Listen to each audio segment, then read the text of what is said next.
Multiple crash teen driver remanded. Jongnam's ID confirmed through child's DNA. Mayat King Jong-nam.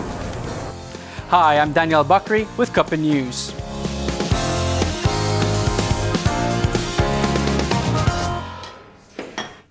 The 19-year-old part-time model who was high on drugs and drove against traffic on the North-South Expressway on Tuesday was involved in an earlier accident 5 kilometers away prior to the deadly mishap.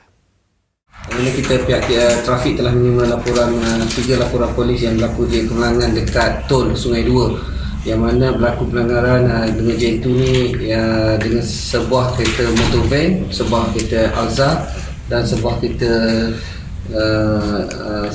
yang dinaki Kelisa, bukan Kelisa, bukan Kenari, jadi berhampiran dengan tol. Selepas pelanggaran berlaku di mana kereta jaitu yang dinaki oleh satu perempuan Cina ni telah buat U-turn secara tiba-tiba berhampiran dengan tol tu. Bila dia buat U-turn secara tiba-tiba di tol tersebut dan terus melawan arus dengan kelajuan yang tinggi, dia telah bawa daripada kilometer 128 sehingga 134, iaitu jarak lebih kurang 5 km daripada tol tersebut, sehingga di atas jambatan Persimpangan Mak Manding dan juga Sungai Dua, dan berlaku pertembungan dengan sebuah kereta Kelisa yang dinaiki oleh si mati, dan kemudian menyebabkan kereta si mati melanggar sebuah motosikal, dan kereta yang dinaiki perempuan Cina ni telah melanggar pula 3 buah kenderaan.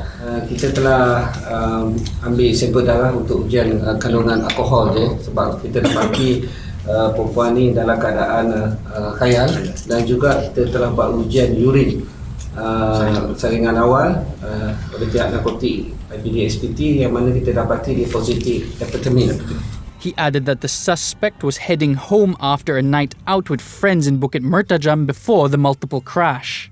She has been remanded for 4 days until March 18th and could be charged under Section 44 of the Road Transport Department Act, which carries a jail term of 4 to 10 years.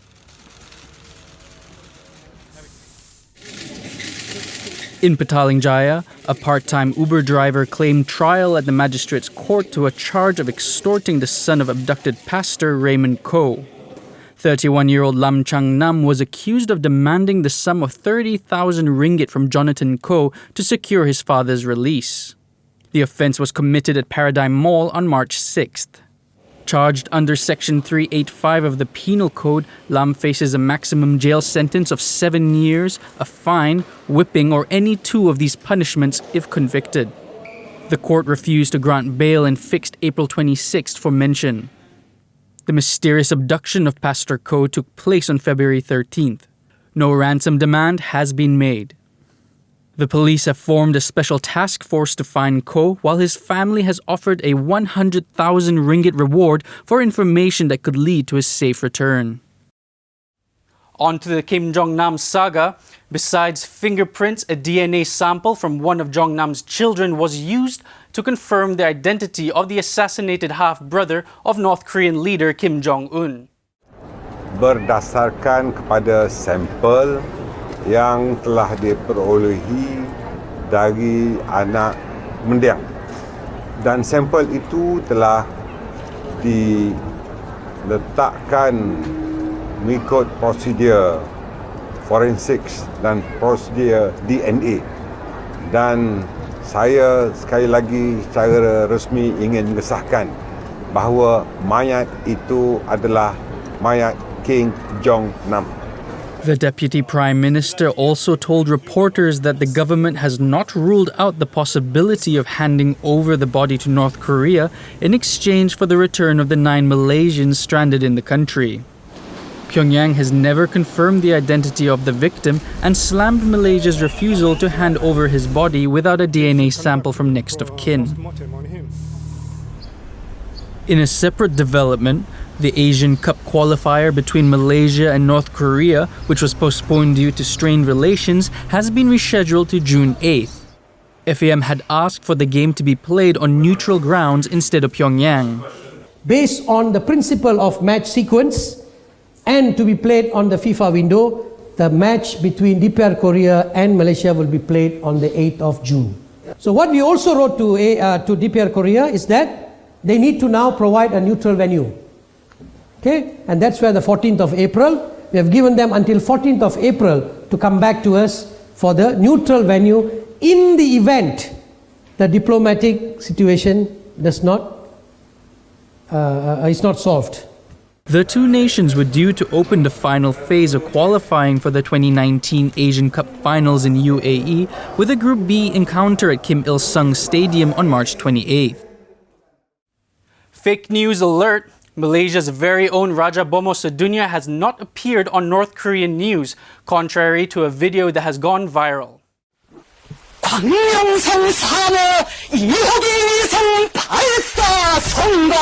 Footage of a ritual performed by Ibrahim Matzin and his assistants was recently embedded into a North Korean news clip. According to a South Korean national, the presenter was actually announcing the launch of DPRK's observation satellite Kwanmyong-song-3. Nothing was mentioned about Ibrahim's beach ritual that would supposedly protect Malaysia from a North Korean nuclear attack. The controversial Bomo also performed another ceremony on Monday outside the hospital Kuala Lumpur morgue where the body of Kim Jong-nam is being kept. Ibrahim first made headlines in March 2014 when he conducted two rituals at KLIA in an attempt to locate the missing Malaysia Airlines jetliner flight MH370. It's one of Disney's most classic fairy tales, but the live-action remake of Beauty and the Beast will not be released at all in Malaysia, as Walt Disney Co. has refused to release a censored version of the film. Despite the movie being approved by the Malaysian Censorship Board on Tuesday, following a minor cut involving a gay moment and a P-13 classification, Disney effectively shelved plans to release it here. In a statement emailed to Bloomberg, the entertainment conglomerate said the film has not been and will not be cut for Malaysia. The film was originally slated to be released on Thursday. The supposedly gay moment shows the character Le Faux making references to his affection for bad guy Gaston in the film and later dances with a man at a ball. The movie has also come under fire elsewhere. In Singapore, a bishop urged the clergy to alert their congregation about the homosexual content in the movie. At least one theater in the US state of Alabama has refused to show the film, while Russia slapped an adults-only rating on the movie.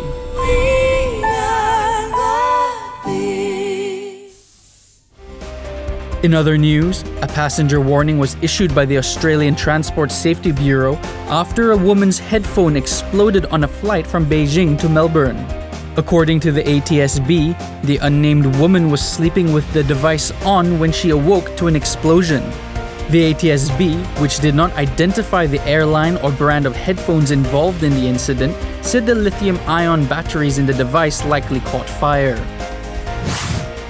A health blogger who lied about having brain cancer and curing herself through natural therapies was found guilty by an Australian court for misleading the public.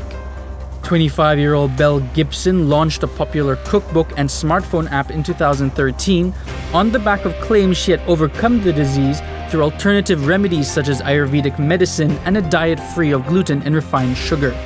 But in 2015, she admitted to an Australian magazine that she had made up the diagnosis.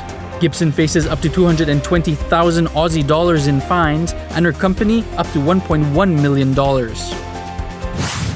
A 64-year-old Spanish woman has given birth to twins. The girl and boy were delivered by cesarean section on February 14th and are in good health. Mauricia Ibanez says she's aware of criticism about her desire to have children at her age, but believes she has enough energy to care for the twins. No stranger to controversy, Ibanez gave birth to a girl in 2012 at the age of 58, but lost custody of the child in 2014 after a family court found she had been neglectful. A professor is now known as BBC Dad after his family crashed a live TV segment on Korean affairs. A second, less chaotic interview was conducted with the British broadcaster on Tuesday. And the question is, how do democracies respond to those scandals?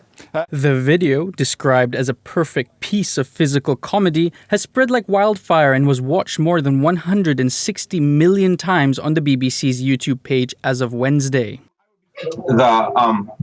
Pardon me. That's right, carry on. My apologies.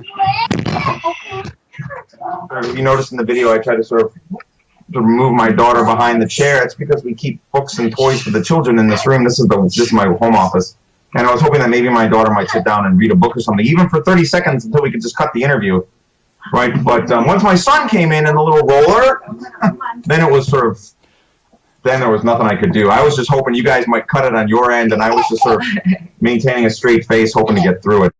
Kelly added that he has been making television appearances for 6 years, but this was the first time his children had interrupted him as he had forgotten to lock the door.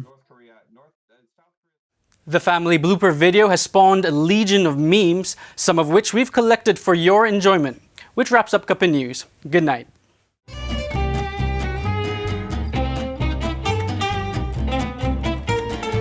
We have made it very clear that we believe that the first one was done in compliance with U.S. code and the authority granted to the president. This time, when we execute this, it's done in a manner that's flawless. And so it's not a question of delaying, it's a question of getting it right. We've taken the court's opinions.